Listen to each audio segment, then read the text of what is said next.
মানুষ কথা দেয় শুধুমাত্র ক্ষণিকের মুহূর্তটাকে সুন্দর করার জন্য, তারপর নিজের স্বার্থ বুঝে মিথ্যে অপবাদ আর অজুহাত দিয়ে চলে যায়। কে রাখে কার খোঁজ? নতুনকে পেলে সবাই নিখোঁজ। তাই জীবনে নিজের জন্য বাঁচো, নিজেকে অবশ্যই ভালোবাসো, কারণ চোখের সামনে যা কিছু দেখছো সবটাই স্বার্থ আর প্রয়োজন। এই শহরটা সুন্দর হলেও এই শহরের মানুষগুলো মোটেও সুন্দর নয়।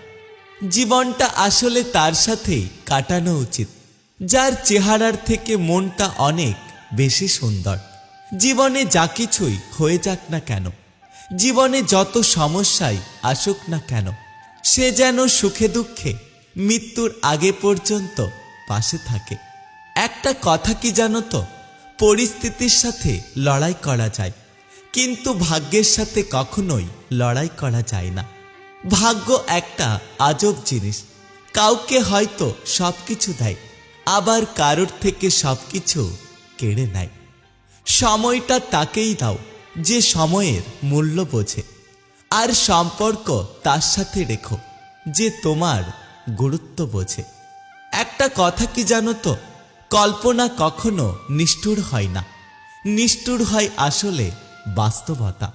প্রথম দিনের মতো যত্ন করে রাখতে পারলে আমাদের প্রত্যেকটা সম্পর্কই অনেক সুন্দর থাকত। যে ঠকায় সে অন্য জায়গায় ঠকে, যে কাঁদায় সে অন্য জায়গায় কাঁদে। বিচার অবশ্যই হবে, অপেক্ষা শুধু সময়ের।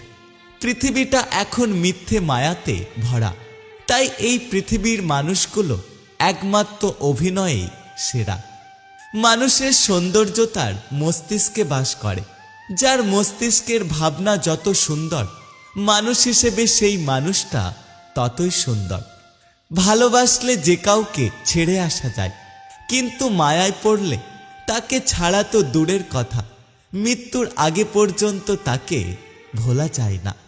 এই নিষ্ঠুর সমাজে প্রিয় বলতে কিছুই নেই, সব কিছুটাই প্রয়োজনের ওপর নির্ভর করে। প্রয়োজনে না আসলে কিংবা প্রয়োজন ফুরিয়ে গেলে খুব কাছের মানুষদের কাছ থেকেও অবহেলিত হতে হয়। গলার আওয়াজ শুনেই যে বুঝে ফেলে আপনি ভালো আছেন কিনা, আপনি সুখে আছেন নাকি দুঃখে আছেন, সেই মানুষটাই হলো আপনার সত্যিকারের প্রিয় মানুষ। একটা কথা কি জানো তো, মানুষের থেকে প্রকৃতি অনেক সুন্দর, কারণ মানুষ মানুষকে ঠকায়, কিন্তু প্রকৃতি মানুষকে কখনো ঠকায় না। জীবনের প্রতিটা দিনই অনেকটা ঝরা পাতার মতো, যা আর জীবনে কখনো ফিরে আসে না।